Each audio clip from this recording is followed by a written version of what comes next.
Hello, my name is Matthew Ferris. Once again, Ferris Benefit Group. I am an insurance broker and the founder of FBG.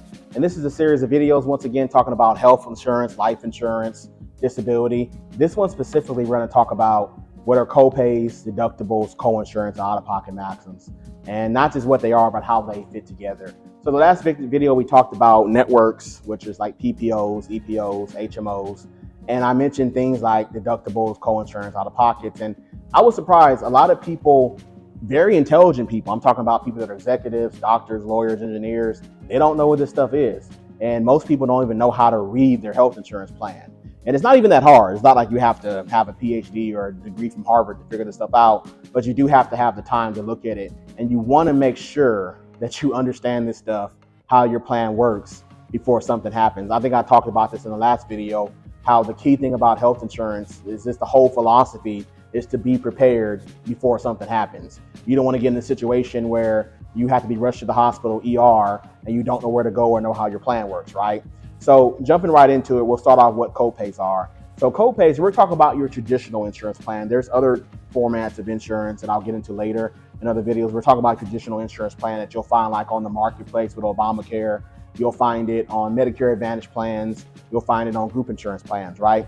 So copays. A copay is usually a set amount that you pay.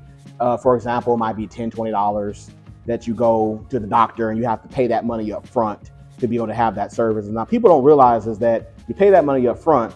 I can say from experience myself and just looking at all types of summary of benefits or explanation of benefits, that the average doctor visit costs somewhere between $100 to about $100, maybe $200 now with inflation. Your average specialist visit somewhere around $175 to about $500.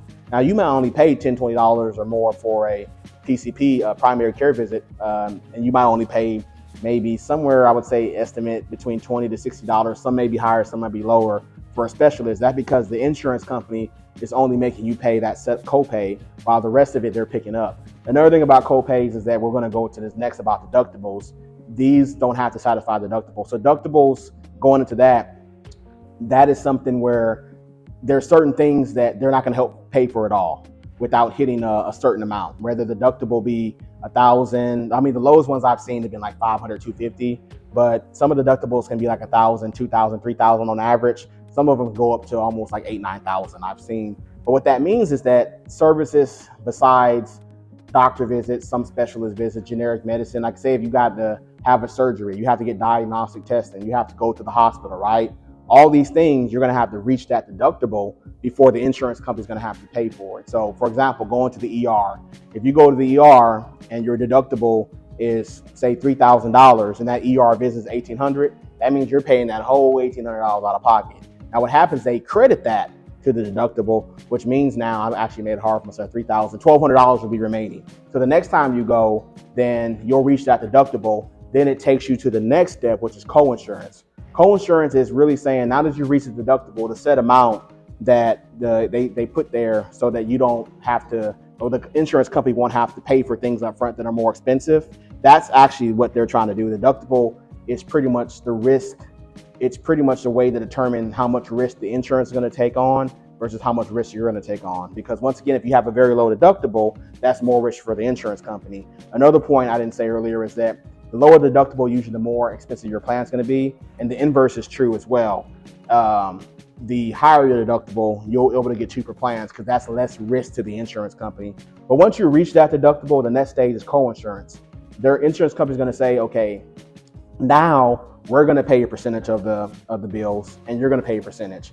This could be a 90-10, it could be an 80-20, which means that, or 70-30, which means the insurance company usually pays the larger percentage. So like in a 70-30, the insurance company is going to pay 70% and you're going to pay 30%.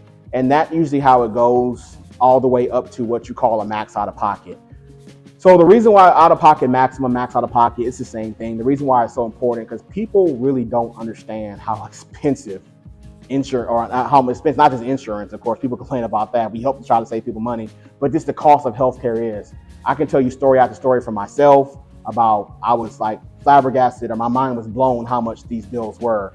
Surgery on my knee, $150,000. I had COVID Delta. I was in the hospital, $250,000. One of my clients, she had surgery and it was $450,000. So this is bills can go. I've heard the largest I've heard was 1.2 million. So what the out-of-pocket does is that it puts a ceiling on how much your expense is going to be. So once you hit the out-of-pocket maximum, let's say it's $5,000, and we talked about, if you want to learn about networks and everything, we talked about that in a previous video. As long as you're in network, which is the contracted list of hospitals, doctors, providers you can go to, once you hit that out-of-pocket maximum, then the insurance company actually has to pay for the rest of everything else at 100%. Now they will do sneaky things like try to put things that aren't covered and they're out of network and charge you for that, but actually letting you know it's out of network. Or they might try to, send you a bill for a lump sum without itemizing it. But I'm actually going to make a video about that too later, talking about how you can fight that. And at FBG, we actually not just put people on plans, we actually help you understand and navigate your insurance plan as well. So once you hit that out of pocket, then if your bill's $1 million, you're good. The insurance company has to pay for it. And that's really the most important thing that you want to focus on is the out-of-pocket maximum. And I tell people, especially if you're healthy, you probably won't reach your deductible and you definitely won't reach your out-of-pocket maximum, but you always want to be aware of it because you want to have the cash, the credit, or some kind of assets to make sure you can get to that point without having to worry about how you're going to pay for the bills. So once again, at Ferris Benefit Group, what we actually do some people just like send me a quote. I'm like, I don't do that. And I just tell people straight up, I'm not going to do that because I feel responsible. We feel responsible for you at Ferris Benefit Group when we put you on a plan. So we want to make sure by talking to you that we understand your situation, what your needs are, so we can make sure you're on the right plan, whether it be a high deductible plan, one with a medium level deductible or a low deductible, so that you can get the best value and get your healthcare needs taken care of.